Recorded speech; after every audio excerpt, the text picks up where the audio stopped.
Hey, how's it going, everybody? It's Nick Akin on I've mispronounced that. South China Morning Post, SCMP MMA in Hong Kong, and it's your favorite duo back together, Nick and Leon Jennings, Leaping Leon, over in Bali now. You can all see that beautiful Bali bachelor pad behind him. Leon, it looks glorious. What's the weather like there, sir? It's pretty nice. A few clouds in the sky, but yeah, nice and warm. Can't grumble. It's first time I've done a show with you in the daytime. Yeah, Last few because we did the campaigns have been at night. companion and it was pitch black. Is that the same scene behind you, Same just scene, yeah, but illuminated? daytime. Okay. Wow, beautiful. Is your You swimming can pool just there? might be able to see just simple Oh my goodness. Look at this lap of luxury that Leon is living in. bedroom over there. Is that the guest house, the pool house? That's my bedroom. The guest house is just over there. Oh, so fancy. So fancy, Leon. It's all right. Can't grumble. Yeah, an improvement on your pad in Kuala Lumpur, no doubt. Quite a lot. I did love that pad in KO. You saw that pad. I It's a did. cool pad. But yeah, it's pretty cool. We were refused entry at the swimming pool there. So maybe if I I join you did in have I Bali, did have my pet cat with me though, didn't I? your pet cat. Did I not? Oh no, that was another No. time. That was What another the time. hell? You brought a cat to a swimming pool? Oh, just for a laugh. What? When did you have a cat? I had a cat. It was more like a dog though. I don't get this. How? When was this? This was a few years ago. I Okay. found it. I found a little kitten in the middle of a motorway and sort of took her in. Took her into the swimming pool as well. No, took her in my home. Well, initially I was going to just keep her for the weekend while I try to find a home for her, but we kind of grew quite attached to each other over the weekend. And Oh, there's no getting like because she was just like a little puppy. She used to just sit on my lap all the time. Yeah, what a sweetheart. she was What cool. happened to the cat? Was there a happy ending? It was a long story. I Okay. may have had to do it, but yeah. When I got kicked, when I got yeah, well, that's another story for another day. Okay. Well, we are here to talk about One Championship Revolution, the card they've announced. It's a banger of a card, as I said on social media. I'm gonna bring it up on screen, but Leon, your initial thoughts? Three title fights. Josh Pacio is back after a year and a half. Christian Lee, third title defense in 11 months. Plenty more though on the card, isn't there? Yeah, I mean we discovered the three title fights. Can you hear The that? hell is that? What is that? That What is is going on? you get little cute geckos and you get the big ones like this. They kind of make this "fuck you" noise. Fuck you. That's I've a got one. gecko. It's one of the big ones, like about a foot What? long, and they make So this "fuck you." They make this there's a "fuck you" giant noise. gecko in your apartment I think saying I've just "fuck woken you." up. He's in my kitchen. Yeah, hiding behind the Is cupboard. this a wild gecko or your gecko? Wild, yeah, but Okay, they're, you they're just let it chill there. yeah. Everyone's welcome in my apartment, Okay. and the cuter the better. Okay. Maybe it will come on screen and we can see this gecko. You never know. Don't disturb it. Okay. Yeah. Look, here's the card. Let's get down to business. uh, yeah, like you said, we had those three fights announced at the top of the card, and then they fleshed it out, revealed the rest of the card, and it's filthy good, isn't it? Ah, amazing. I mean, we've got the three cards at the moment, the ground battleground cards, which have been a nice, fun reminder of what we've missed the last couple of months. And then obviously we've got one Empower, it's stacked all women's card, and then one Revolution, even bigger card, stacked as well. From top to bottom, really. I mean, you've got Pacio finally making his debut. You've got Petch Dam on there. Obviously, you've got Amir, Alec Barry trying to get back in the win column. Victoria Lee could be on the same card as Christian Lee for the first time. Martin Yu and finally finding Kim Jae Woong. Was that third or fourth time? Hopefully lucky. Yeah, and the three title fights. Yep. Zaza Kita says Martin Nguyen is back. Indeed, yeah. As Leon alluded to, Martin's fight with Kim has been postponed. I think 2 or 3 times. I'm not sure of the official count, but both times was because Martin was sat behind or in the near vicinity of someone on a plane who had a false positive for COVID. Uh, just insane circumstances. And Martin obviously puts a lot of effort into his training camps. He flies from Australia to Florida. He misses time with his family, and that was a real horrible few months for him, no doubt, I'm sure. So hopefully nothing goes wrong this time, and all the effort he puts in has an end result. Uh, I hope Buchecha isn't too attached to his family jewels, says WMMA Scene Now. Yes, exactly. This Buchecha is fighting Thomas Namo, the last Viking who you may remember fought Alan Nolani on the battleground, sorry, battle groin, maybe, Yeah, battleground 2 card, where him and Alan just kicked each other in the nuts for 1.5 rounds. And it was a no contest. So he's clearly okay. But yeah, that'll be an interesting debut for Buchecha. Um, Plenty of other stuff on this card, but why don't we'll start. We'll go a little in depth. Christian Lee against Rae Yoon. Now Christian obviously has defended that title twice against what's his face, Yuri Lapkus and Timothy Nastasiukin, and this is his third title defense. So Rae Yoon got a decision against Eddie Alvarez. Bit of a surprise challenger, but this is only Leon because Christian's cleared out the rest of the top 5, hasn't he? Oak is now yeah. the 5th ranked fighter, and there's no one else for Christian to face, really. No, I mean this is the fight Christian kind of wanted. I think fresh blood. He's coming off again off the win over Eddie Alvarez. It's a little bit controversial, although I agreed with the decision. And although obviously we all know Eddie Alvarez has been calling for this fight, Christian Lee, he hasn't really quite earned it yet.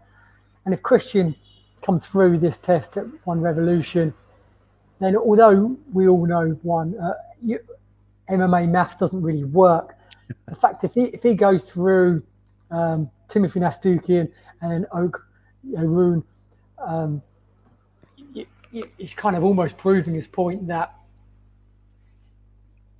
maybe a night wouldn't go too well for Eddie against Christian Lee. I do believe that would be the case. I think Christian now versus Eddie Alvarez 2021, Christian would come out on top. I thought about that a lot, and on the evidence of what we've seen, yes, but also I do, I do want them to do that fight still. I Oh think, yeah, definitely yeah. But I think Eddie needs one or two big wins, really, just to make it more legit. I think, obviously, maybe more in the UFC they'd make this fight. We know rankings kind of go out the window. We do know though that one tried to, particularly with ex-UFC fighters, they try and make them earn their title shots. We saw it with Demetrius Johnson. Fighters have, and even with John Lineker, fighters haven't just been given title fights because of their name, because of their previous record. Even with one big win, they've had to earn it. So I don't think Eddie's going to be given a title fight. I think he needs to earn it, and he hasn't had the best of time in one championship. Be interesting to see who he does fight next. yep. Zaza Kita in the comments again saying that the Timothy fight was impressive in my opinion. Too bad Eddie Alvarez can't get a win. I want to see that fight for the hype that would happen. We all want to see that fight. Yeah. Really, I mean that is the biggest fight. There's so many huge, exciting fights to make in that lightweight division. Eddie Alvarez challenging Christian Lee is almost certainly the biggest. We want to see that. So, yeah, but we need Eddie to get one or two big wins. Which Yeah, and I think if Eddie loses that, then that kind of spoils his stock in one championship a little bit. So if I'm one, I'm not going to rush that fight. Like you say, he to legitimize it, get him a couple wins. But to be honest, if you can do that rematch with Yuri Lapkus, which I think Eddie was on his way to winning quite handily before the no contest, Yuri's still ranked number 2, I think. So yeah, that's a great a point. win over Yuri puts Eddie right in the frame for a title shot. But Christian's also talking about moving up, isn't he? He's thinking of a welterweight title fight with Cameron Abasov, and Cameron's not exactly got challenges knocking down the door in that division. So, do you see Christian perhaps closing the book on this division with a win over Oak and then going up? I definitely don't think he'll close the book on it. I think he's so ambitious with his career. He'll want to be double champion and an active double champion. So I think he'll 100% want to keep hold of his lightweight title, and then as well if he is competing in the welterweight division as champion, then it gives time for the lightweight contenders to emerge. I mean, I think Shinya, I think he's deserving of a title shot. The thing going against him is that he's already lost to Christian Lee, albeit he won the first round very convincingly. Christian Lee has made it clear that he wants to clear out the division and he wants fresh opposition. But I think on paper, if anyone does it, the person who deserves the shot more than anyone, even more than Oak, is Shinya, because he's just, apart from that loss to Christian, which, like I said, he was winning, he's just been on a tear, and he just pretty much walked through everyone. He's looked unstoppable. No one's been able to just figure him out at all, apart from Christian Lee. Yeah, they seem kind of hesitant, don't they, to rematch those guys. Shinya is not even himself calling out Christian Lee. He says, "Oh no, I want to fight Sage next. I want to fight Sexyama." You would have thought with the streak that he's been on, he could have just said after his last win against Edward, "You know what? Give me Christian Lee. Who else has Christian got to fight?" So, yeah, I'm surprised. Are you surprised that Shinya's not been calling for the fight? Maybe Juan seemed reluctant to do it again. Yes and no. You'd think so, because he's put himself in that position. He just stops, runs for everyone. But on the other hand, this is Shinya we're talking about. He's not a normal human being. I mean, most MMA fighters aren't quite normal. They're some kind of special human being. But Shinya also has that side of him where he's so unpredictable. You don't know what he's going to do, what he's going to say. So yes and no, really. Okay. And if he keeps winning, and he's probably confident that he's going to keep winning, it'll be undeniable. Yeah, I see Shinya just enjoying fighting every few months, against guys he probably fancies his chances against, and just knocking out wins, getting some money, getting paid. It's not a bad life. He was so gutted as well to lose to Christian Lee. So gutted, you could see afterwards. I'm surprised. That makes me a little bit more surprised that he isn't wanting to get it back. But then again, like I said, this is Shinya. You should expect the unexpected. And I think Christian's actually improved a lot since that fight as well. Massively, yeah. Worryingly for everyone else, he looks completely better every fight, and he's so young still, isn't he? What is he? 23. 23, yeah. Yeah, incredible. Zazakid's saying Eddie could have beaten Lapicus. Imagine if Eddie beat Lapicus and maybe Daggy. One would have then set up the fight, since Daggy was kind of the boogeyman before meeting Lee. Yeah, where does Daggy fit into all this? Because Daggy as well. Plus, we've also got Shinya versus Eddie Alvarez, the trilogy. That's kind of always there in the back pocket for one championship. And that's I don't think Eddie's interested in it though. Well, it's a tough. Shinya's a tough matchup for everyone. But I tell you what, Eddie at the moment is a million miles away from a title shot. If he beats Yuri Lapicus and he beats Shinya, then suddenly he's right back in there. He's got 2 huge wins, and he's one of the only fighters that Christian Lee hasn't fought. So suddenly then he could be the number 1 contender. So that fight makes sense. Maybe not as much as Yuri Lapicus fight. Maybe try and get that in the bag first, which I think he'll win, because in all his fights, well, he got beaten pretty convincingly by Timothy Nastyukin. He was losing to Edward Fuliang, turned that around. Was Yuri Lapicus next? Yeah, because he pulled out of the Daggy fight in Tokyo. Yeah, correct. Yeah. So, and then he was winning that fight. He looked very good. I think he's only got himself to blame for that. I think he should listen to the referee, even if he thought he wasn't doing illegal blows. The referee warns you, stop doing what you're doing, especially winning. That win, although anything can happen in MMA, he was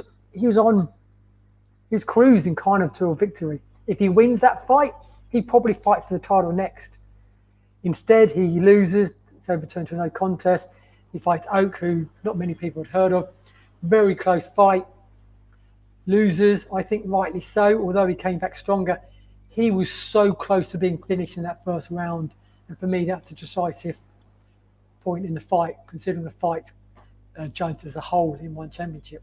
So he's kind of only got himself to blame for his situation where he is. But two big wins over Lapicus and Aoki, and he's, I think, pretty much guaranteed himself a title shot. Yep, things can change quickly in MMA. Of course, are we overlooking Mr. Oak Rae Yoon a little bit as well? Because, like you mentioned, he did beat Eddie. He was very close to finishing Eddie in the first round, and I think despite Eddie's protestations and all of Eddie's fans saying otherwise, I think Oak handily won that fight. There were mitigating circumstances. Eddie had flown halfway across the world twice in the space of 3 weeks or whatever it was. So I'm sure his body wasn't completely right, and he wasn't in the perfect shape you want to be to go into a fight. But are we overlooking Oak a little bit against Christian? Everyone's talking about Christian, presuming he's going to win, but Oak proved himself there, and he's definitely got the chance to make a huge upset. Very good point. You can never dismiss anyone in MMA, and it's funny because Christian Lee has gone into so many fights in the last couple of years as an underdog and been written off, and now suddenly he's going to be a huge favourite in this fight, and it could suddenly turn upside down, and the first time he's maybe expected to win in 2 or 3 years, and he loses.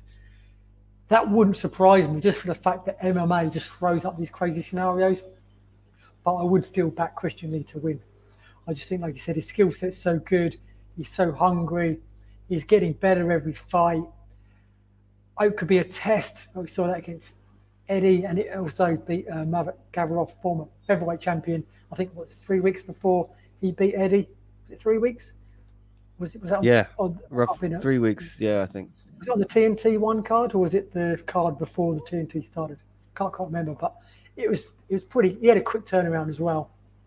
Well, yeah, there was the live one was TNT 1, and then they had a live TNT 4, and there were 3 weeks between those two. Yeah. Yeah. So yeah, saying that, I did give Eddie an excuse there, saying, but Oak also obviously fought on 3 weeks' notice for that as well. After a tough 3 round, I think it was 3 rounds with a tough Marat Gavrov. Like you say, things can change so quickly, right? Oak just comes out of nowhere, beats two top guys in one championship. Now he's got a title shot. Could be a fairy tale for the Oak he's going to go in there with kind of nothing to lose to a certain extent and it's very a free confident. Hit. And for me, when you combine confidence and the feeling of not having a lot to lose, that's a deadly combination. I've always said that in any sporting situation. It's very dangerous. A dangerous man or woman. Yeah, I feel Christian's gonna have to work pretty hard for this one. He's made it look easy, really, against Timofey and Yuri Lapicus in his first two title defenses. So I'm expecting this one to maybe go the distance, and Christian's gonna have to work for a decision. Early prediction from Julio. I just can't rule out Christian getting a finish. Now, I just think, if you look at how he's run through his past opponents, his last two, against people you thought were going to be a serious threat to him, particularly Timothy Nastyukhin. Yeah, he fights to win. There's no fighting to win. I'd say rounds. We don't have rounds in one championship, but to do enough to win on points.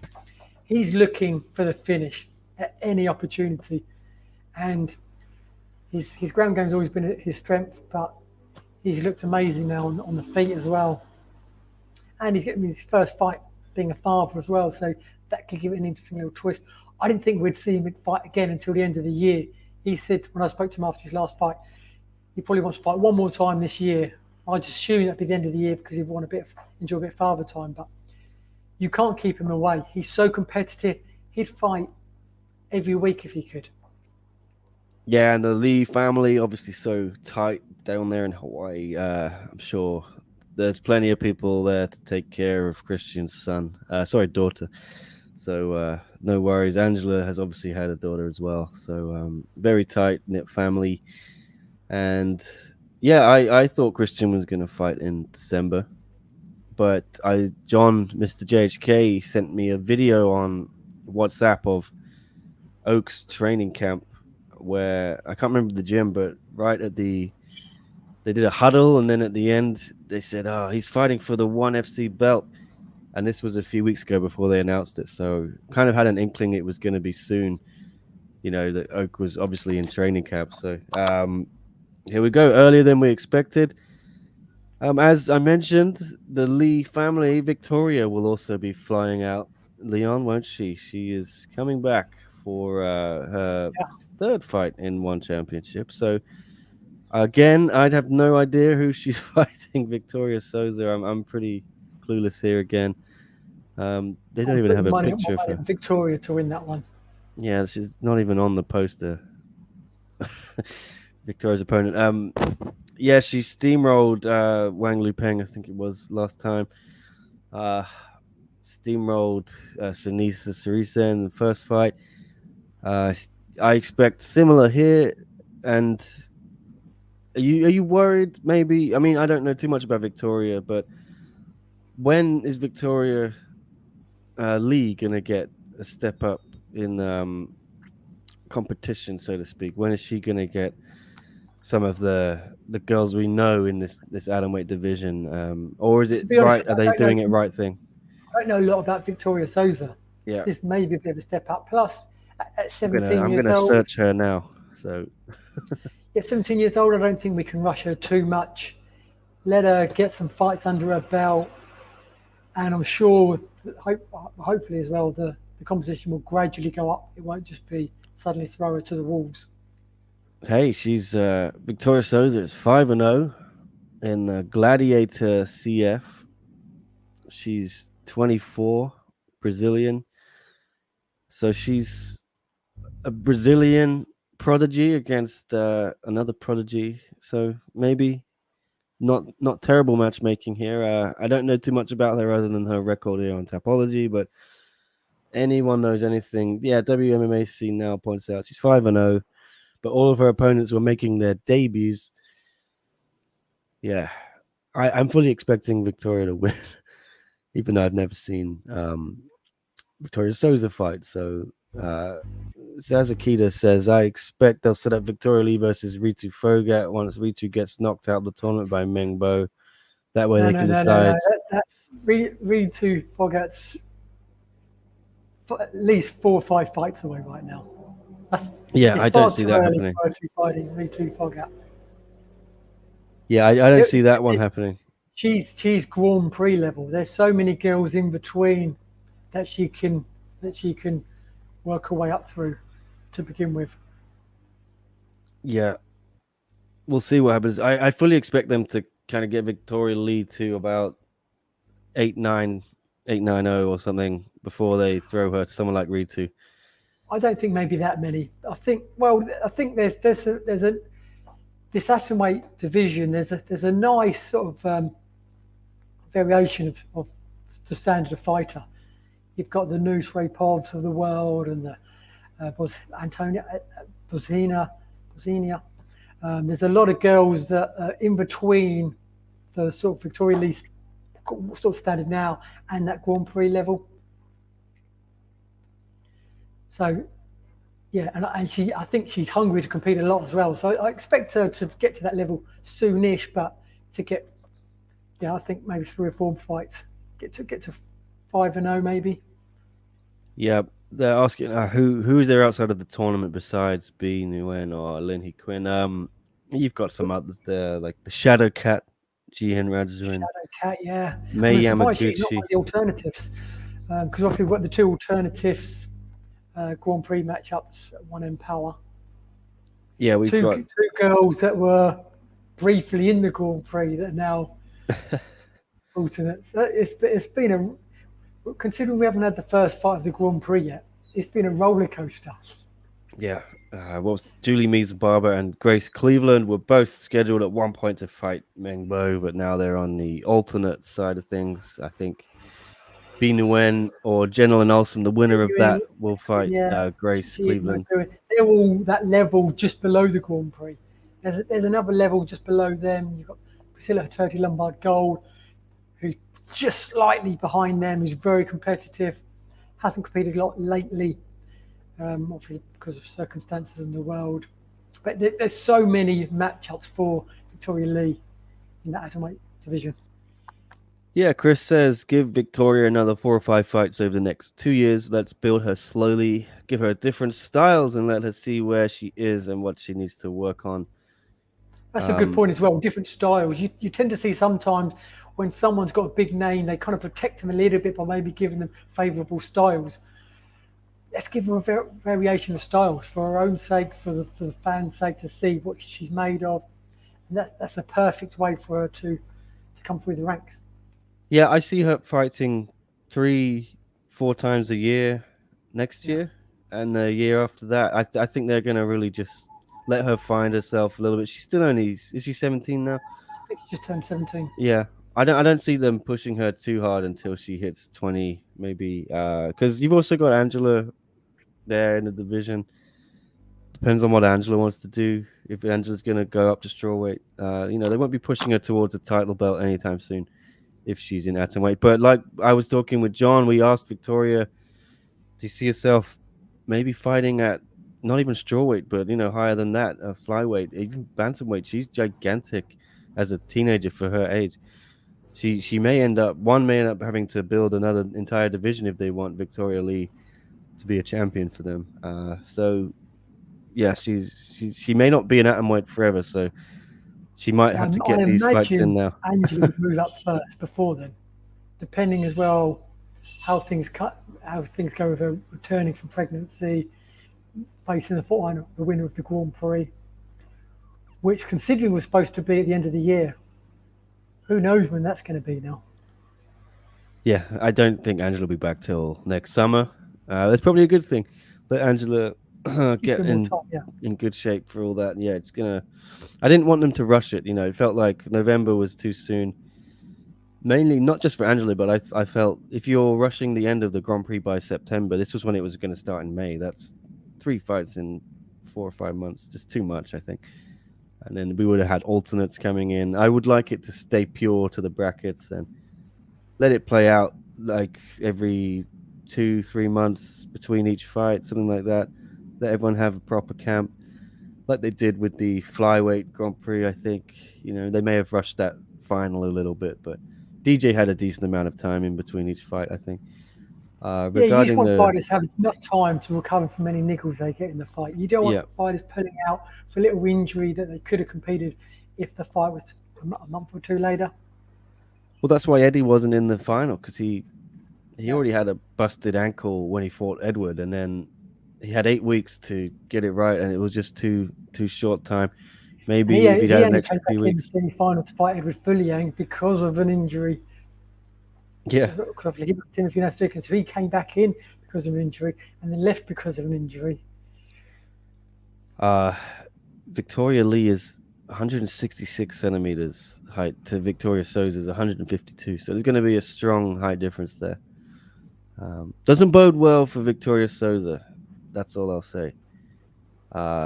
Regarding the Grand Prix, do we have a fixed bracket? Well, ask Chris. I interviewed Itsuki yesterday, and I mean the old bracket I saw had Itsuki Hirata and Elise Anderson on one side with Mengbo and Ritu Foga. So I was asking her, what do you think? Who are you expecting to face, Mengbo or Ritu in the semis if you beat Elise? And she said, "Oh, I think I fight the winner of Stamp and Aliona Rasahina." So, Because I think it was fixed brackets originally. yeah, so maybe they flipped the brackets around and just not shown us. But Itsuki seemed to be of the belief her bracket, her side now has Stamp on it, so that would leave Mengbo or Ritu against Denise or Ham. One's just kind of making it up as it goes along with this Grand Prix. They've been doing it on the fly. They're putting people in, taking them out for no reason. So, wouldn't surprise me if they jiggle the brackets around a little bit. So, does it really matter? No, I don't think so. Leon, does it? I don't think so too much. I think it's such a competitive eight that really all eight ladies want to win this. If you want to win it, you've got to win three fights. You've got to beat the three women in front of you. So it doesn't matter too much. Yeah. There may be a little bit of luck involved with styles, but you've just got to go out there and beat whoever's in front of you. Yeah, Erga saying, I hope Mengbo gets a knockout. I hate the extra attention that Ritu gets. Plus, my countrywoman Jihin doesn't even consider for the tournament. Yep, Jihin definitely hard done by, and she's not even an alternate, which I think is, I want to say, disrespectful. Because yeah, I understand that they've put Julie and Grace in as alternates now because they were originally brought in for the tournament, but Jihin really should have been in that alternate bracket. And so, I mean, Lin lost to Ritu, so I guess you have an excuse to not have her there now. May's in there. I think that's the right decision. But yeah, Jihin, I think, has definitely been hard done by. That's all I'll say. Yeah, could they have had a third alternative fight just to put her in there? Hey, you never know. That may happen, right? For the semifinals, depends. You never know. But yeah, Again, I think you hope you don't need the alternatives, and especially if you get past the first round, if someone pulls out the semi-final, are they going to bring in an alternative, or are they going to bring in the person who lost to the person who's pulling out? Which is what they tried to do, I think, in the first the Grand Prix in 2019.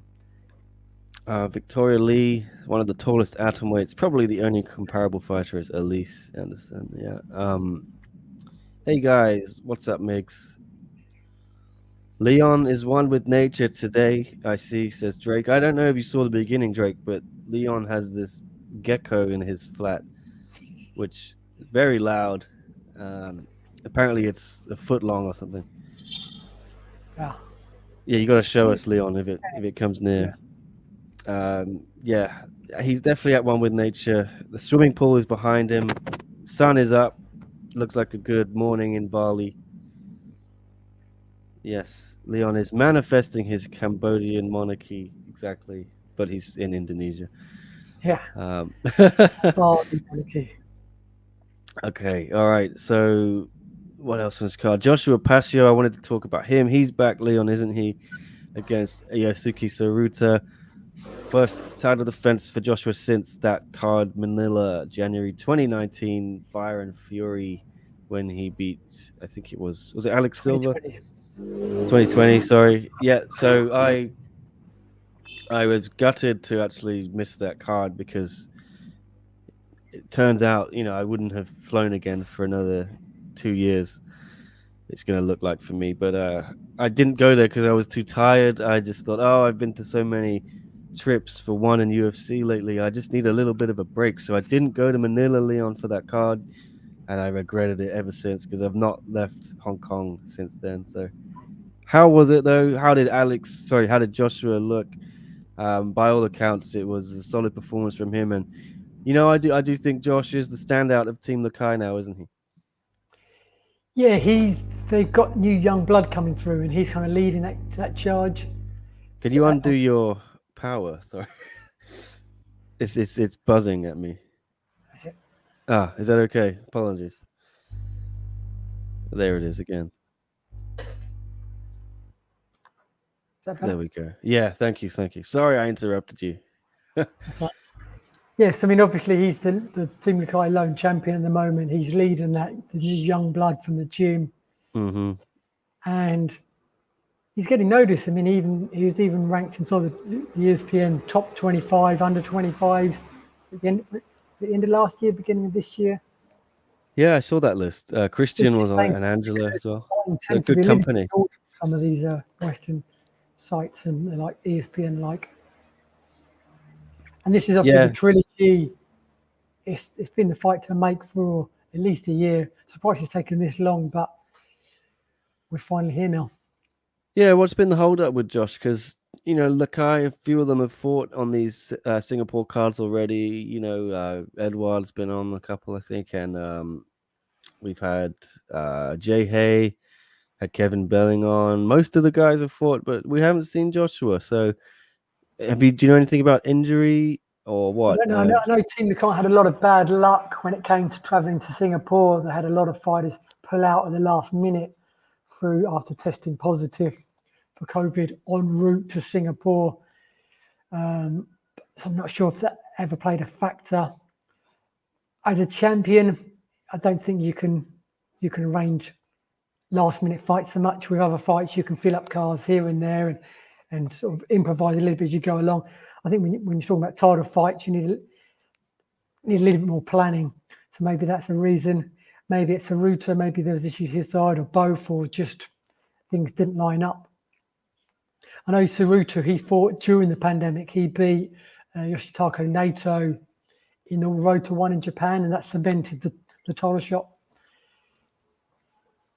All right. So Is Joshua? This is a question from Zazakita. Is Joshua a striker or wrestler? I haven't seen his fights. To be honest, I don't even know about this weight class. I thought bantamweight was the lightest. Well, they have flyweight below that, and then strawweight. Yes, I think the UFC obviously and the Western organizations don't have men's strawweight.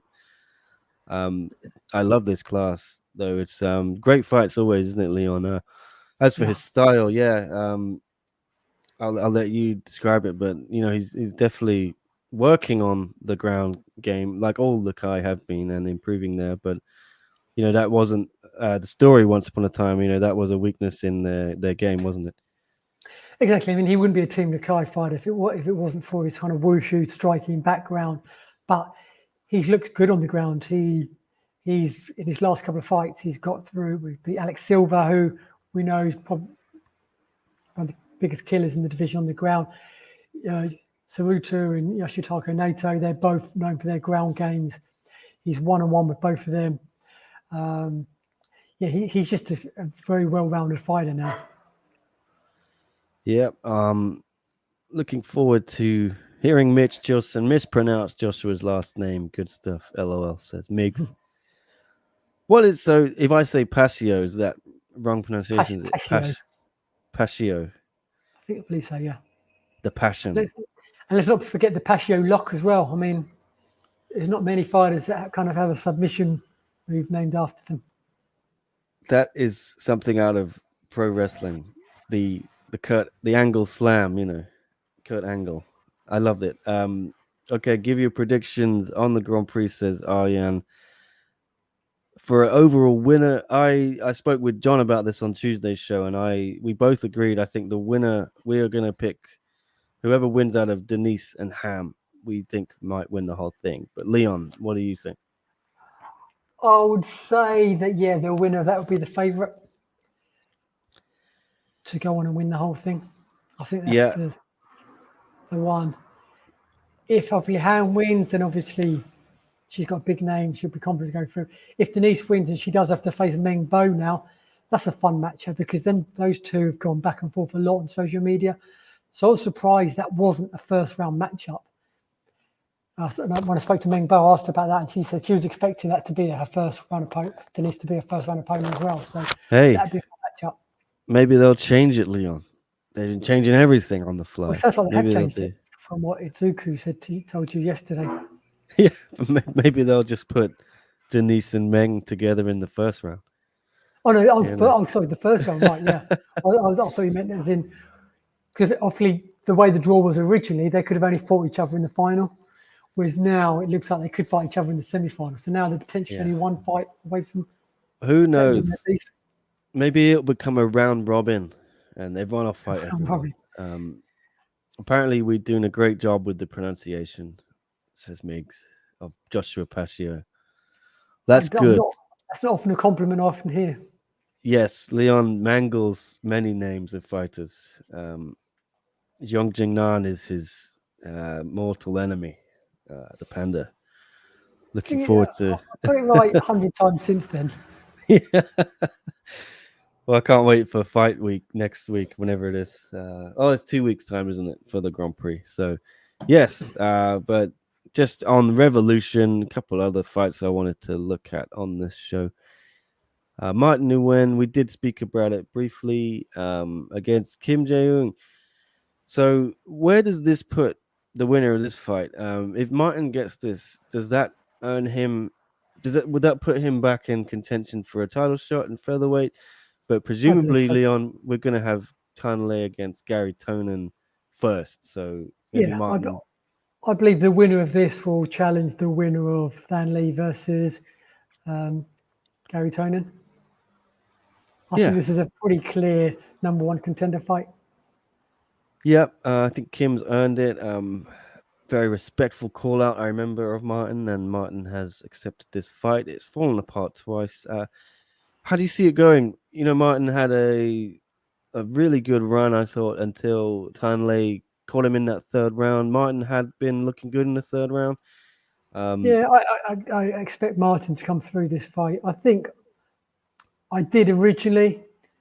I think after all the problems he's had, although to be fair, obviously he's had them problems, but Kim, he's had the same problems because he's lost his opponent at the last minute as well, twice in 3 weeks.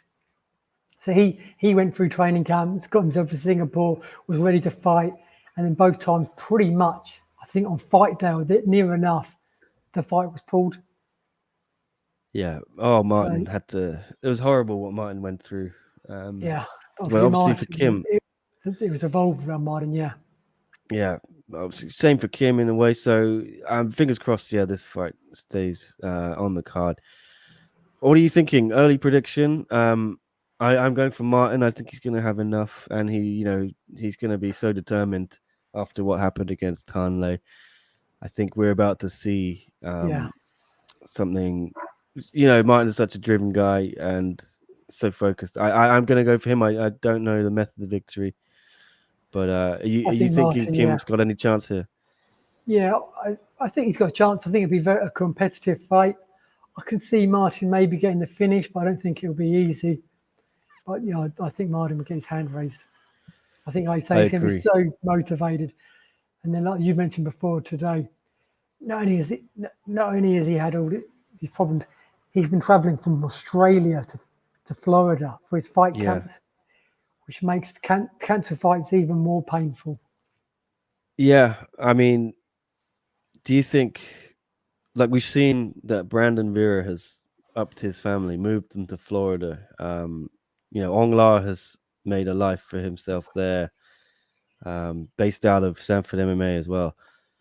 Do you think Martin would ever move to Florida? I know he's got 3 young children in Australia I mean, and he's got three his young wife there. children. I did ask him They, about that a couple of years ago, and yeah, he was certainly in. There's no plan to do that at the time. Things change maybe. If he keeps going there for fight camps, not having fights, then I guess it might become more of an yeah, incentive. But I think with Martin, his family comes first. for sure. Whatever He's best such for a his family family. man, and I know he misses them so much when he's away. So, yeah, it's difficult though, isn't it, to uproot an entire family over the world and but yeah, I think maybe who knows how long this pandemic era is going to go on for MMA. So definitely difficult if you're training in Florida and living in Australia. So hopefully, Martin, it's all fine for him there, and nothing stupid happens again with false positives, whatever they call them, on a plane. Maybe Martin should jump on a boat or something, not a plane. Just swim over there. If ever he's got an argument to say to Chatry, I need my own private jet. Private plane. Yeah. You know what? It's I not. think I'm going to speak to Chatri next week. I'm going to ask him if he'll put Martin on a private plane. Maybe On can jump on him with there. Okay. Migs also says, what did he say? Yeah, Pacio is how Chilson Pacio, pronounces it. Pacio, Pacio. Pacio. Pacio. All right, fine lines. Erga V saying, I'd be furious if one changed the lineup for the tournament again. That poor Mengbo keeps changing opponents. Yeah, That is the trouble for Meng Bo. She's effectively on three. her fourth opponent now. She's gone from Yeah, Re2, two opponent, and back to Re2 again. yeah, madness. It's how difficult must it be for her? 3 weeks ago she thought she's fighting Julie, then it's Grace, and then another week later it's Ritu again. Crazy, and they're all such different. I mean, Ritu is such a different matchup, isn't it, to someone like Oh, Grace and Julie? I mean, I don't know too much about Julian Grace, but Ritu is an outstanding wrestler. So we'll see. Anyway, Imagine if anything happens to Ritu between now and then, and then well, she gets another opponent. yeah. I mean, I guess that's why the alternate fights are on the card. They can just slide someone up, but Mengbo, she's had her own problems as well. She didn't make weight last time, so Yeah, so she's got the pressure on to make weight. pressure on to make weight. There's no missing weight in the Grand Prix. Absolutely. Looking at the old graphic, says WMMA scene now. None of the quarterfinal bouts are connected to each other in an actual bracket. They did release a bracket graphic. I'm gonna try and find it just to show you for context. But it wasn't there, Leon. There was an official brackets. They released it through ESPN, I think. There was a I think real it was confirmed that, like for example, the winner of Mengbo and Ritu Fogget would fight the winner of Itsuki Hirata and Alice Anderson, was it? Yeah, Elise. Alice. Here you go. I found the brackets, so I'm going to show you just for context. It is what there was an official bracket before, but they have seemed to have dropped that now completely. Where is it? Bracket. There you go. Oh, it should be on screen any second now. There you go. I'll go to the comment. Yeah, so Denise and Ham on one side with Aliona and Stamp, and then Itsuki and Elise and Meng and Ritu. So they may have dropped that whole thing now. We'll see. I'll ask Chatri, maybe. We'll get the answer from the boss man. I'm gonna stop that screen again. So, and then let me read some comments here. Martin Nguyen didn't respect Tanley, says Zezakita enough that fight. He literally walked after Lei and got countered. Hopefully his chin is still there. And also hoping that Tanley fights soon. He isn't getting younger. Well, Tanley had some hand issues, right? Broken fingers or something, broken hand? Broke his hand, I think. Yeah, in that fight, I think it was. So, Adam Ahmed, I love that one Revolution card. It's stacked. Taiki Naito is a future champ in one, says Adam. Migs saying one fighters who moved to Sanford don't seem to be doing well with their fights. Do you guys think it's a factor? Well, Sanford were doing very well, and then they weren't doing well. I think it just goes in cycles, doesn't it? We got to remember as well, the Sanford MMA guys, they're fighting the very best. Yeah. So when you're fighting the very best, the winning percentages is naturally going to go down.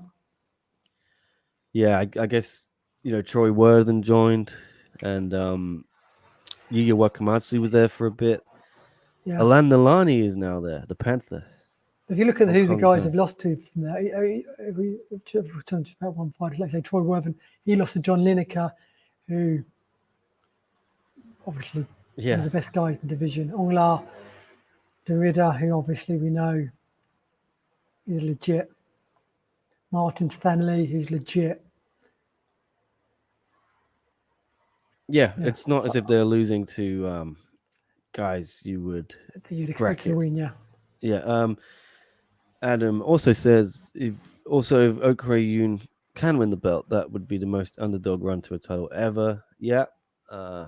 Completely back-to-back wins in 3 weeks against former champion and featherweight, and then Eddie Alvarez, former UFC lightweight champ, and Bellator. Very, very interesting if Oak can pull that one off. Because before he fought Marek Gavrilov, a lot of people didn't know a lot about him. So it really will be a crazy underdog story to go from being relatively unknown to one lightweight champion in 6 months? No, less than that. In a few months. Yeah, it'll be crazy. Definitely. I'm sorry, WMMA scene now. They DM me the picture, but I found it on Twitter already. But thank you for sending me that. That was the picture of the brackets. Oak is huge, but I'm concerned, says Ezekita. Someone pointed out that Oak has been finished by Yadong Song, who is a bantamweight. Yeah, I think that was Chris who pointed that out. Well, Oak is fighting at lightweight in one, which is, uh, that is interesting given that Song 170 is pounds. essentially 3 weight classes lower than him. But I don't know. I got nothing to say about that. Don't damn Song KO'd Oak at 17 years old. Wow. Yeah, I bet Song Yadong is very good. Like, let's not forget that he's an extremely talented guy. You know, I'm surprised he lost to Phillips, but he's back on track now in the UFC, and a lot of people were talking about Song as future champion in the UFC. So no shame in that. The size discrepancy, maybe Oak was a lot smaller then. Maybe he's put on weight. Who knows? John Hyun Ko would know more about Oak. Maybe we can pick his brains at some point. Yes, another fun fact. Meng Bo defeated former UFC champion Zhang Weili. Up until recently, that was the only person who'd beaten Zhang. Obviously, Rose Namajunas beat her. But yes, as Aryan points out, there are some of these wins out there, these famous wins that people can point to. That's insane, says Adam. He's big, but he doesn't use his size to its fullest potential. Anyway, let's get back on track for a bit of the card. I just wanted to say, oh, that's the wrong graphic. Let me bring up the other one. Amir Ali Akbari, Leon, against Anatoly Malikin. This was originally going to happen on TNT 2 or 3, I think it was, back in April, and then fell apart. But this is quite a big fight now, isn't it? Has ramifications in the heavyweight division. Amir, really, that was a shock defeat to Kang G1 on his one debut. Amir was talking a lot of trash. He was calling out Brandon Vera, the champion at the time. He wanted an immediate title shot, even though he'd never fought in one. So he's got to back it up now here. And Anatoly Malikin, he's legit. We saw his Oh, victory on the same card. I think very impressive submission. yeah, unbeaten, 9-0.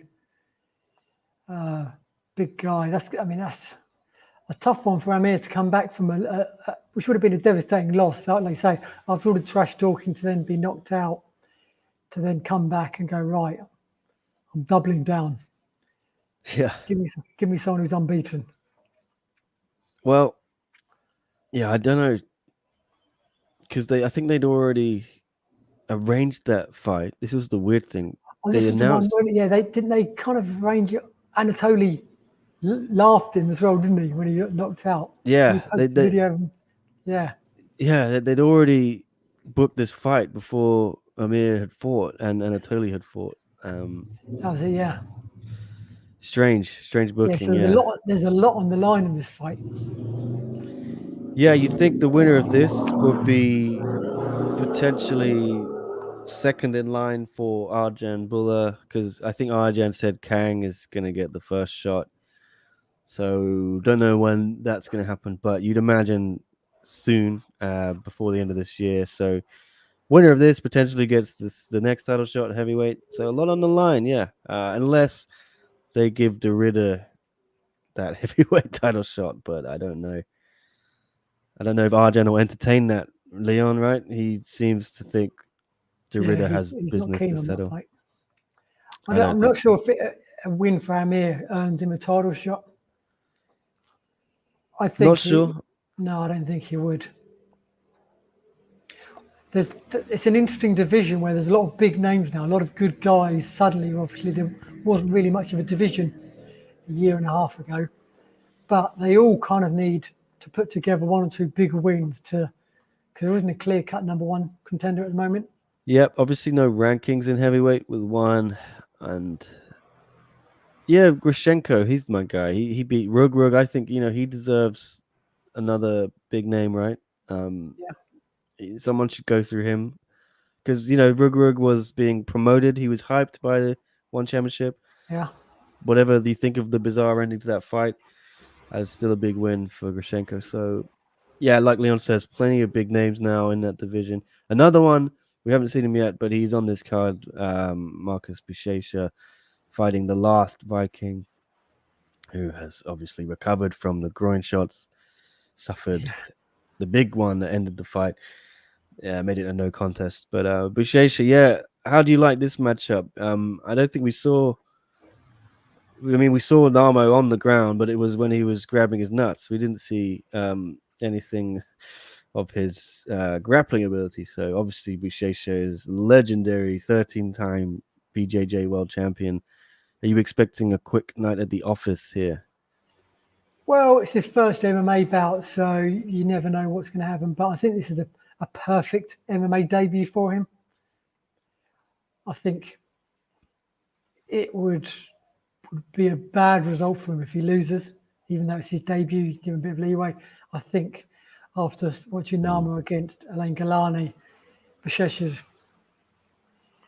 he's going to expect from himself to win this fight. Yep, I And it'd be agree. interesting to see his mindset as well. Will he go for the mindset of just getting a win, or will he have that kind of that Gary Tonin mindset where he came in and wanted to put himself a bit outside of his comfort zone because he knew he could probably get the fight to the ground and win there, but he wanted to challenge himself, grow as a mixed martial artist, and look at the big picture. So it'll be interesting to see how he approaches the fight. Yep. I mean, I got an interview with Alain in a couple of hours, so I'm gonna get the lowdown on what happened there with what are we calling it? Nutgate or Yeah, groin gate? I don't know. battle groin. Battle groin. Yeah. Okay.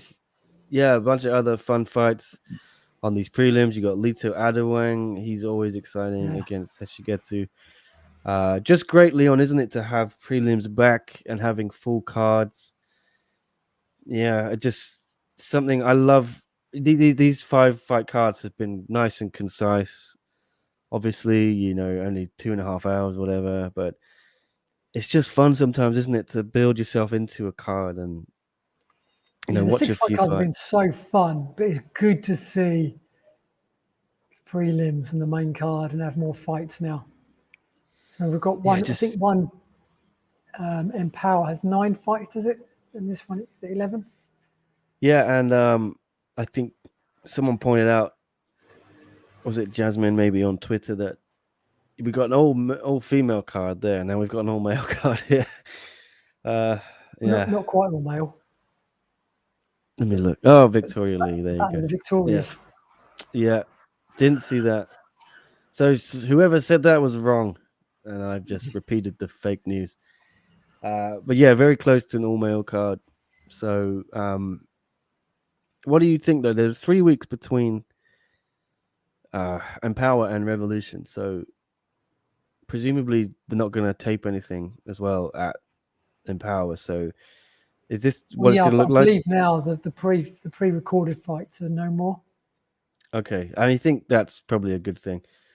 I was a Oh, little bit definitely. Yeah. sick If of. it's if it's doable, then it's 100% good. It's what everyone wants. It's just been whether the circumstances have allowed it. I Yeah, guess I believe it is now. yeah. I think obviously Singapore must have changed in Singapore for them to go with this. Although, as it was pointed out to me, if you look at that poster, it doesn't mention the word Singapore on it anywhere, even though we know it's at Singapore Indoor Stadium. So they're still not allowed to announce it as being in Singapore for some reason. But obviously now they're having all these fights, these longer cards means they are confident they will not have to tape any fights in the future going forward, or at least the immediate future, which means more frequent live shows. Whereas before they've only Leon been doing one live a month, so it looks like they're now getting at least 2 shows. They get to use the arena twice a month, so that's a positive, isn't it? Yeah, if we get 2 live shows a month, that'd be amazing. Yeah, and we have Revolution. What is this? September 23rd, I think, around then, 24th. 24th.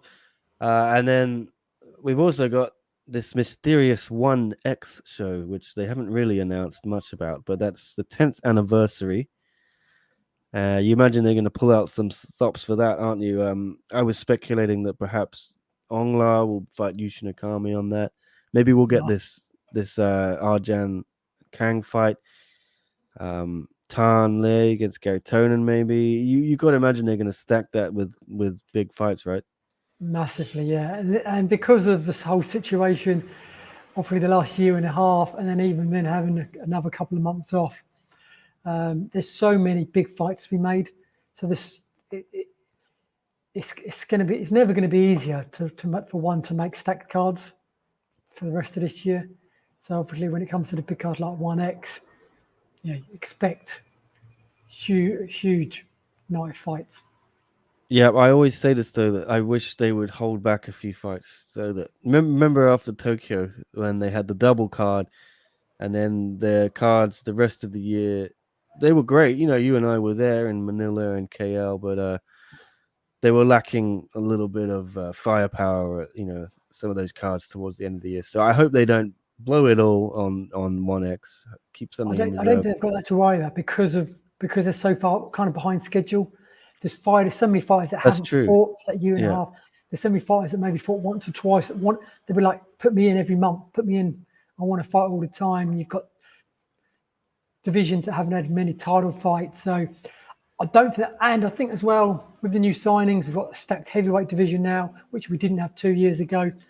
I think and the more up and coming talent have come through, like Kwang Kang from Korea, the heavyweight. You've got more and more big names emerging now, so it's getting easier and easier to put on stack cards. Absolutely. Gordon Liu saying, this card is incredible with Empower earlier in the month. September is going to be fun. Good to see one building some momentum. Absolutely.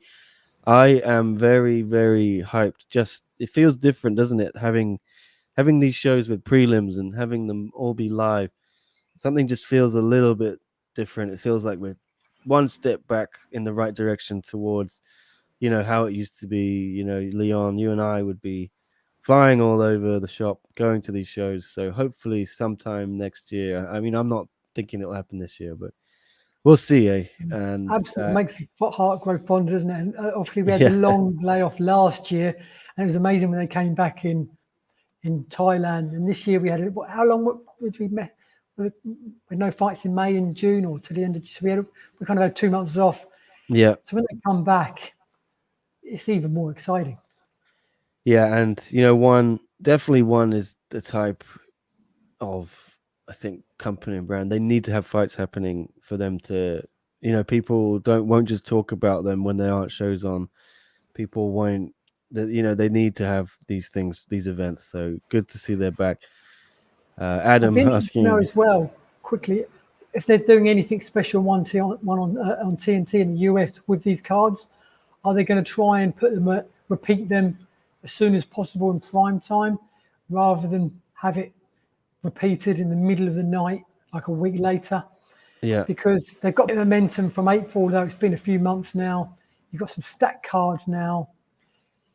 We've seen they've got the potential to make themselves known and noticed in the US, but they need a bit of help. They need to be on primetime TNT, and it needs to be shown ideally as near to the fights taking place as possible. absolutely. Adam, I will ask Chatri about these lightweights that haven't fought for a while, like Ariel Sexton, Ev Ting, and Pang. Daggy as well. Yeah, I understand they're all under contract. Do you I know think a what's lot going of on it. with I everything? think a lot of it is down to the COVID situation. Yeah, Yeah, I think it's just difficult, and yeah, hopefully, like we see, there's so many exciting fighters that haven't fought for so long that can come back. We could see fight again the end of yeah, this year. yeah. I think Leon makes a good point. There's going to be no shortage of people who want to get in there. So I'm hoping there's nothing malicious behind it, Adam. We'll see. Good evening, says Alvin, Mr. Atkin, and Mr. Jennings. How excited are you, gentlemen, for this exciting Good one morning, event? good evening, good afternoon.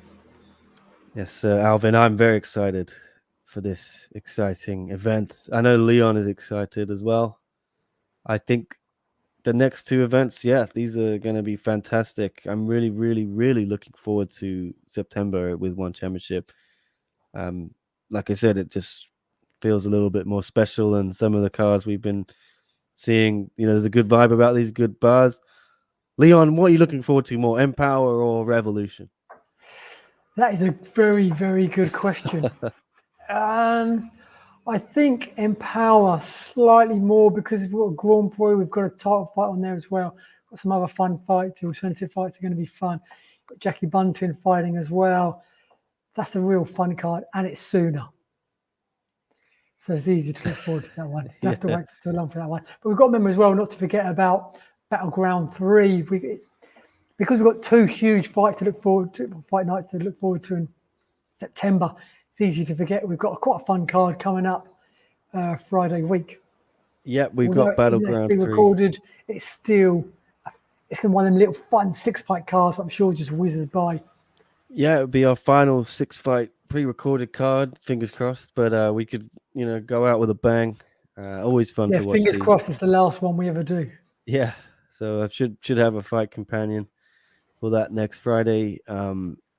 Flying has had 5 fights since any of those guys fought. So I know Everting had some beef after his last fight. That was at the Amir Khan fight. Yeah, she hasn't fought since then. Yeah, he was calling for it to be overturned or something? Again, he's back in New Zealand. We know that part of the area is especially hard to get in and out of. Just ask Dan Hooker. Yeah, maybe Everting just doesn't want to do 2 months in quarantine or whatever, and that's fair enough. It can work out more than that because I think with New Zealand, you've got to book an appointment to get quarantined to come back in, which may not be when you want it to be. So it's tough. And especially like we've seen, they've got one positive case in the whole country and the whole country's gone on lockdown. Yeah. Which I will not comment on. Okay. Yeah. Spectacular though, but Alvin Yakitori and all these wonderful fighters. I wish all of them a great performance. Very excited to watch. So can I just say, I love comments like that. You get so many negative comments and this and that and this promotion, that fight, this and this. I love a nice positive comment like that. Have you not seen Alvin before? All the fighters. What's that? Have you not seen Alvin before? He's usually on John's. He comments on John's live chat every week. He's the nicest guy out there, I think, in MMA. We need more YouTube fans comments. like that on every platform, on every show, spreading positive vibes. That's what we need, particularly in 2021. He's a complete gentleman. Yeah, he's such a gentleman. Thank you, Alvin. Alvin, you're a legend. He agrees with you, Mr. Jennings, about One in Power. Miss Buntan has an exciting style, but I also wish her opponent well. Listen to that. That is respect. We love it. Alvin is the MVP of SCMP MMA. I know I shouldn't have favourites. I know it's wrong to have favourites in the chat room, but Alvin. Good man. Thank you, Alvin, for watching. And hopefully one drops the event names on 2022. Let's not get carried ahead of ourselves. It's pretty impressive we've got them for this year. And they can change, I think, as well at any moment. Yeah, and no rush to hear the names of them because there's so many fun fight cards to look forward to. And especially not going to them. It's a bit more exciting if there's going to be fans there and I'm traveling there. But at the moment, they're all probably going to be in Singapore at the moment. It doesn't matter if they're all just called Fight 1, Fight 2, Fight 3. What can we got? We haven't even got X on the schedule on the website. Yeah, it goes to Firefight. Yeah, I reckon maybe they just change one of the names of these, perhaps, or do you think they're going to slide another one in somewhere? Maybe, it seems to be 2 every month, so I think they won't add. What is up with last year? We had a show, albeit pre-recorded, on Christmas Day. This year they've got a New Year's Eve show. I mean, come on. Oh, really? Are they going to go head to head with Ryzen or? Well, that's New Year's Day, right? Yeah. Yeah. All right. Well, thanks, guys, for ruining New Year's Eve. Yeah. Okay. We don't know. We don't even know when X is going to be. So, thank you. I appreciate you, gentlemen. It'd be nice in a way to wait until there are some fans. I know. Ideally on the 10th anniversary this year, because obviously the promotion is 10 years old. But isn't that in September? 10-year anniversary with no fans is a bit like celebrating your 21st birthday on your own. Yeah, without any I friends. don't think they're going to get fans in anytime soon, and if they do, it's going to be 250 or something like that.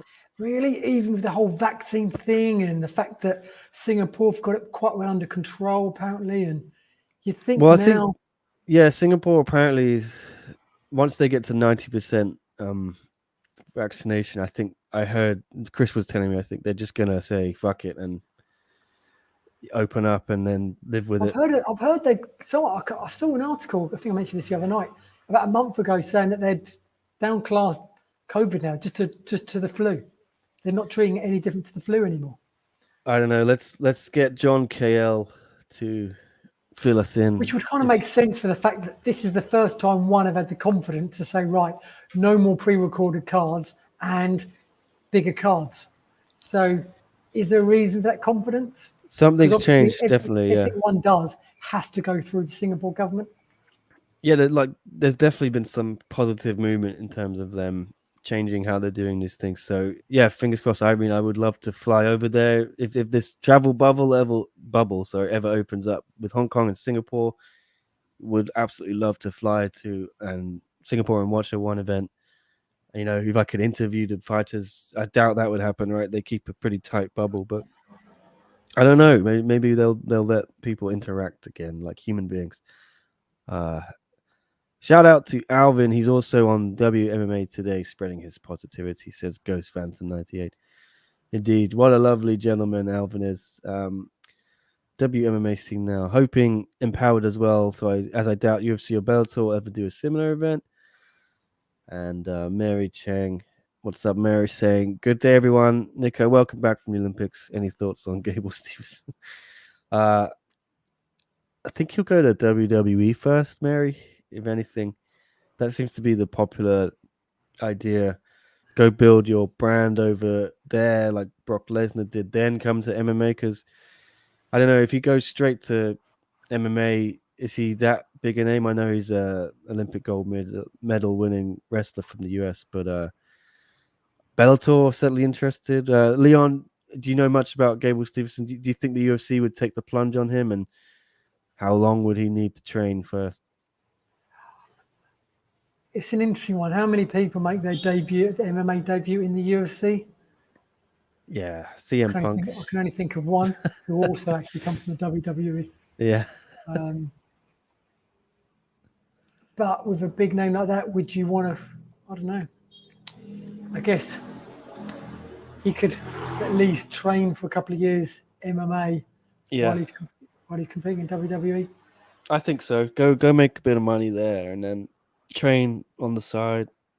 I Like guess Leon Brock Lesnar says. as well done. I guess when Brock Lesnar competed in UFC, that was his MMA debut. Yeah, it was a Yeah, different era then, wasn't it? I think now it's just yeah. Heavyweight's a bit different as well. Well, true, true. how big is Gable Stevenson? I He's a think big boy, isn't he? he's a big boy. That's all I can Is class he it as. I heavyweight? don't know his actual. Yeah, he would be I think he is heavyweight. I heavyweight. I think. think I've heard actually. I mean, I've sort of competing Yeah, about saying that. I think it was Aaron von Stetter was saying he believes he could come in and beat a lot of the top 10 UFC heavyweights now because of his wrestling background, because the heavyweight division's a bit more unique to it, all the other divisions in the UFC. You could literally come in and just out wrestle your opponents, yeah. which you We'll couldn't see. necessarily do that in other divisions. Either way, he's got a bright future. Should make a lot of money in whatever he chooses to do. Yeah, One Championship UK says congratulations on 20K. I forgot to mention this. Yeah, we passed 20,000 subscribers yesterday. Thank you very much to everyone subscribing. If you haven't and you're watching this, what are you doing? Subscribe, hit that button down below, hit the like button as well. And also go to AP MMA, Asian Persuasion MMA, and subscribe there, Leon's channel. Plenty of great content there as well.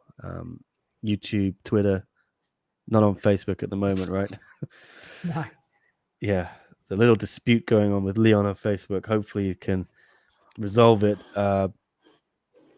Yeah, cool. Was just curious since you got a chance to cover the Olympics. So jealous. You know what, Mary? I wasn't actually there. Alvin is asking me how my experience was from the Olympics. Were you able to meet new people and explore the culture? Well, I met a few new people in the office in Hong Kong, but and I explored the culture of the 21st floor. Normally, I'm on the 19th floor, so no, I didn't actually go to Tokyo. I was on the desk for the whole thing. It was fun. It was challenging. It was intense, but yeah, it wasn't there. Had a couple of colleagues though, Alvin, who were there, and they, by all accounts, didn't really get to do much. They didn't get to meet new people or explore much. It was very regimented. You had a transport that kind of took you from the events back to the hotel to the media center, things like that. I don't think there was too much exploring going on, but luckily, Alvin, I have been to Tokyo a bunch of times. I've been there a couple of times with one championship. I've explored it a lot, to say the least, and I cannot wait to go back. I really, really can't. Hopefully soon. Chris, what's your favorite fight on the lead card? Uh, is that the prelims? For Yeah, Revolver. for Revolution. Revolution, yeah. Revolver, did you call? The Beatles in my mind. Yeah. I think Lito is Lito the I was main going to event. say, yeah, Yeah, Bashesha's debut. Petch Dam's always fun. yeah. Plenty of good Although fights there. a lot of the fun involving Petch Dam is walkout. Are we going to see walkouts back? Yeah, I would love walkouts. Are we going to see? Yeah. We shall see. Interwebs has Gable Stevenson at 6'1", 260 pounds, says Gordon. So he's definitely a big boy. It's a big boy. Dorji says it's been a minute. Feels great to be back. Hope you're safe and doing good. Keep up the great work. Peace and love from India. Good to see you again, Dorji. It has been a while. I haven't seen you in the comments here, but please do check back. Now, Chris is just trolling in the comments here. Not going to dignify that with a response. Yeah, I think that about does it, I guess, for today. So we did say we were going to preview the UFC a bit, but this is not a great card, is it, Leon? Second. It's not a great card, is it? The UFC this weekend. This weekend. Not, and I know these cards always are fun to watch, but not too much to say about it, I guess. But look out for our boy Hong Kong's own Sasha Palatnikov. He's in the opener again against Brahim Ramizaj, I think. So Brahim Ramizaj, I pronounced that wrong. Yeah, Sasha's third fight in the UFC. He's looking to bounce back. Main event: Jared Cannonier, Kelvin Gastelum. Some good fights That there. is a fun main event. Yeah, for sure. Big fight. Well, maybe I'll do a little recap of it on the show. So, yeah, I just haven't got too much else to say, and my voice is dying a bit. Mr. Alvin, you don't need to apologize, Alvin. But it still must have been an honor, he says, to cover the Olympics. All those high-level athletes competing in one arena, phenomenal. It was an honor. I've covered, oh shit, just smashed my mic. I've covered London, Olympics, Rio, and now Tokyo, all from an office though, sadly. So one day I'd love to go and be there in person, maybe Paris or I doubt I'll get to Beijing next year for the Winter Olympics. I really doubt that. And we'll see though. Yeah, Paris would be nice. Have you guys been watching Tough? Asked Chris. I haven't. I watched the first episode and then I stopped because it was just the same. Yeah. It's been fine. Enjoy Tough. Got picks for the final, Leon? Well, what's his name? Just pulled out the final against Ryan. I forgot his name now. But he's out. Check his name. He's I don't. Okay. Well, yeah, I don't have any predictions. I haven't been watching. I think the finals are the week after, August 28th. Okay. I think. Bryce Bottle, that's it. Ryan Battle, that's it. Perfect fighting name. Yeah. His opponent's out, injured knee. Well, there we go. I haven't been watching it. How can you forget a name like that? Says Chris. Brian Battle. That's it. Battle. Dorji saying, a huge UFC fan. What's your honest take on the things going on in UFC with fighters getting screwed up like Francis? I wrote a column, Dorji, for SCMP before when they first announced the heavyweight interim title. I said it was very disrespectful to Francis, and that opinion of mine was reaffirmed when they dissed him in the opening video package on that Lewis Gann pay per view. I think it was Dana saying, "Well, if you want to go on holiday, you can do that, but if you want to come and fight, you can come and call us. We'll be here waiting for you." The dude took 3 months off after winning the heavyweight title, the culmination of a lifelong dream, having the story of Francis's journey, right, to get to Yeah, where he is in life today. The man deserved a bit of time to go and take the belt back home and put it on his mum's shoulder and show it off to his people in Africa. So I don't begrudge Francis doing that. And the pure fact is they would have done Lewis against Francis if that Houston card was a month later, or if it wasn't exactly. Yeah, Houston. You know what I mean? The only reason they did yeah. Lewis was It's because it 'cause was it's more, Houston. exactly. Yeah. I say Very Nagano, he disrespectful. went back home. The UFC is planning on doing a card in Africa next year. So although Nagano went back to see his family and show the belt off to his country, he'd be putting in groundwork for the UFC for their card next year, building that up. Yeah. Yeah, they've just. And he's one of the biggest names in the UFC right now. You think you'd want to keep him on side. I think they hate his manager, this Markel Martin Well, yeah, guy. we don't know all And the details behind the scene, and it's difficult to know. yeah, Um, just my gut feeling is they pissed Dana off with that stuff, and you don't want to make an enemy of Dana White, do you? So no. yeah, Francis. But the fact is, Francis has the belt. He has a contract, so he will be back. He will defend that title I mean, it has against. worked out quite well in the result. Now we've got Cyril Gain versus Francis Ngannou, which is huge, particularly if it's in France. So the outcome's quite good actually, but the way it came about, I don't know many MMA fans who agreed with the decision, especially in that if you look at everything, the fact that Ngannou had to wait a year for his title shot because Stipe and DC were only fighting once a year, and Ngannou was just expected to wait, and Ngannou's had the belt 2 minutes, and they Yeah, wouldn't wait 1 month for him. yeah, Just again purely because the fight card, the pay per view was in Houston. yeah. And as Mary points out here, it's all about the managers. There's a reason fighters who sign with Ali get booked. Indeed, um, Eddie the Blasian says everyone seems to be in such a rush now. I don't know if I'm on or what, but he just got the belt, guys. Indeed, Dorji Exactly. saying that Dana and Hunter are bullies and no proper structure of who should be fighting who. And he thinks the matchmaking team along with Dana should be replaced, or he's asking us if we think that.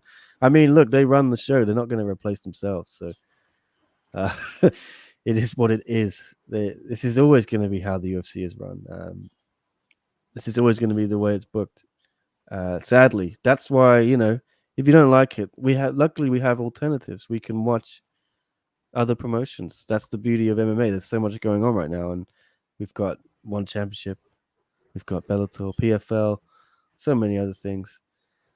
And yeah, there's not just one thing you have to watch now. And yeah, I disagree with a lot of what the UFC does, and I do sense that they're turning off a lot of viewers in a way. I know they're doing record numbers and all that, but the way they do things is important, and they have disrespected Francis in my eyes. But who cares?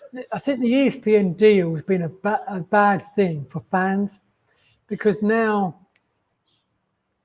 UFC has less incentives to make the big fights, to make the huge stack cards because they Yeah, get X amount of money anyway. guaranteed.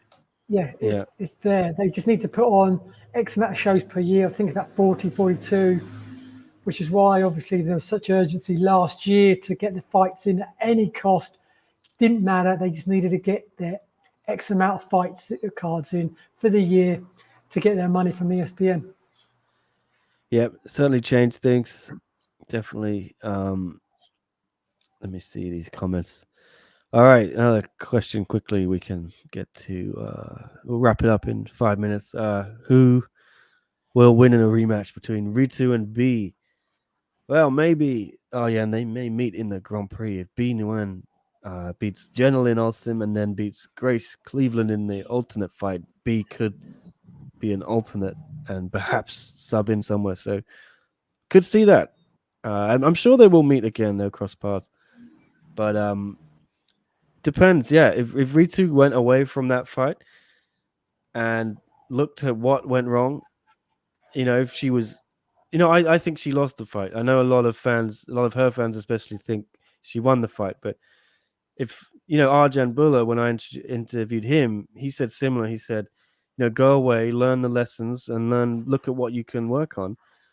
If she went away from the fight and thought, oh, I won the fight, I don't need to improve in this or that, then that might be a bad attitude to take from it. But you know what? I think she did work on things, and she looked very, very good against Lin He Quinn, right? That was a very good performance, and Ritu looked better than ever. I think that was her best performance in one championship. So she clearly took something away from that defeat. And Leon, sometimes right, losing is a better outcome than winning in your career because It was such a strange fight in the sense of what it meant, the fact that it was just before the Grand Prix was supposed to start, and the fact that Rita was already in it and she was risking her spot. Then in the fight, she clearly was winning the first 2 rounds. And then in the third round, she gassed so much that B just dominated that third round. So in the UFC, that would have been 10-9, 10-9, and then 10-9 or possibly 10-8 to B. So you're looking at either a draw or Ritu just edges it. But in one, it makes it very difficult. It's 2 rounds versus one, but the third round was a lot more dominant.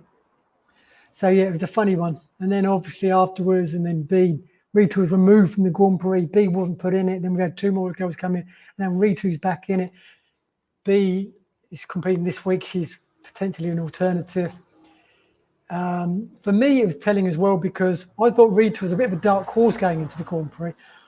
I thought she just looked so good in her fights leading up to the B fight, and she was obviously so confident taking on B, knowing that if she lost, her place in the Grand Prix was at stake, and she just didn't deliver really. Whether that was because she gassed or just couldn't finish it or whatever, but yeah, I think even though she's back in now, I wouldn't put her as one of the challengers to win the Grand Prix, whereas I would have done before the B fight. So I think us as fans, we learned a lot about her as well. And then, like you say, hopefully she's learned from that. She certainly looked better in the last fight. Hopefully she looks even better against Meng Bo, which she'll need to do because that will be the toughest test of her career. And she's going to need to step up. She's going to need her cardio to be on point. And yeah, so that's it. That's for me the most clear one-sided fight in the Grand Prix. Yep. To answer the initial question, if they rematched, who would win? Oh, No, I mean I didn't answer. I think I think Ritu, you'd have to favor her because she would know what went wrong, right, and she would make yeah, sure it wouldn't happen again. But you'd think so, but then B's probably improved since then. She's going to be more confident if she wins this coming next yeah, week. I think B And caught she Ritu can have a bit of napping a there. psychological edge, even though it was a controversial split decision. I think it was. So it'd be interesting to see. But yeah, I think I'd back Ritu Yeah, but like Leon slightly. said, B's also improving, and it's almost like she's just beginning as well. Even though she's a bit of a veteran, she's never looked better. I think. I'm interested to see how she goes against Jenilyn Olsen. It's intriguing. Crocop once says Mary, if you haven't lost MMA, you haven't fought anyone. Exactly. Um, Mary also agreeing with you, Leon, on the ESPN deal. And Alvin really feels for Mr. Ngannou, such a great fighter that made improvements since his UFC debut. And what a story. Indeed. It seems we're all in unison here, guys. That's always good to see. Migs saying, going off on a tangent here, but really looking forward to the One Warrior Series travel show coming back. Really enjoyable and wholesome series, derailed because of COVID. Uh, Yeah. yeah, a The One few Warrior people in the series of comments. Rich Franklin and the One Warrior series cards, they've been missed the last year and a Yeah, half. well, hopefully we'll see those again. I know Rich Franklin would love to do that again. So why don't we leave it there? My voice is hoarse and running out. Uh, yeah, I should eat breakfast as well. It's midday now, so 12:30 even. Yeah, all right, Leon. Thank you. Good to see you again. What's coming up on AP MMA, Asian Persuasion MMA? What Not can really, people no, look out for? not really at the moment. Just biding my time in light of the Facebook's situation. Biding your time. All right. Well, everyone, go follow Leon on all of his channels. Twitter, Facebook is not in the equation anymore, but Instagram, YouTube. YouTube, yeah. Go follow Asian Persuasion Police. Check out those platforms. Great stuff there. And yeah, thank you again. We are over 20,000 subscribers on YouTube. That's great. But we will be back. Yeah, maybe on Sunday with a UFC recap, and then next Friday we'll have one Battleground 3 fight companion. Um, we'll probably be back on Tuesdays and Thursdays mornings Asian time, Monday, Wednesday night US with these podcasts. Me, myself, JHK on the Tuesday one. Yeah, and then it should be all steam ahead for the Empower card early September, September 3. So we'll Whole of have the September. media days. Yeah, lots going on. We'll have media days and post fight interviews and fight companions. So should be a busy month. So yeah, thanks everyone. Leon cut a promo with that gecko for Asian Persuasion. Yeah. I think he's gone back to sleep. So he just lives in your house. He comes and goes. He just came here last week for the first time, and he's got a little perfect little there's a little gap next to my kitchen units. He just goes behind. Doesn't freak you Trouble is, out. he scares off all the little cute geckos that run Oh around. really? I like Yeah, those ones. I don't yeah, like gigantic lizards. they're brilliant. Really? Oh, okay. Yeah. Well, you need to take a picture and send it to me. I want to see this. I do have a picture. Oh yeah. Put it on camera. Oh god. Yeah, Leon. In case you missed the start of the show, Leon's bachelor pad in Bali has been invaded by a gigantic gecko. Um. See that? Oh my! I can just about see that. Yeah, that's big. Well, Leon has a new roommate. Everyone.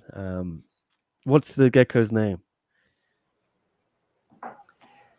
Good question. I'll think of a name today. Yeah, let us I'll let know. you know. We're all Let you waiting. know. Yeah. Next fight companion. Okay. Maybe Well, Gordon. it's a Gordon the gecko. Gordon. That's good. Yeah, Gordon Liu in our chat will like that. It's a good name. Uh, well, it's a goodbye to Leon, and it's a goodbye to Gordon the gecko, and it's a goodbye from me. And thank you everyone in chat, all the comments, all the questions. We'll see you again. Yeah, maybe Sunday for UFC recap. But otherwise, have a good one, guys. Stay safe and all the best. Cheers.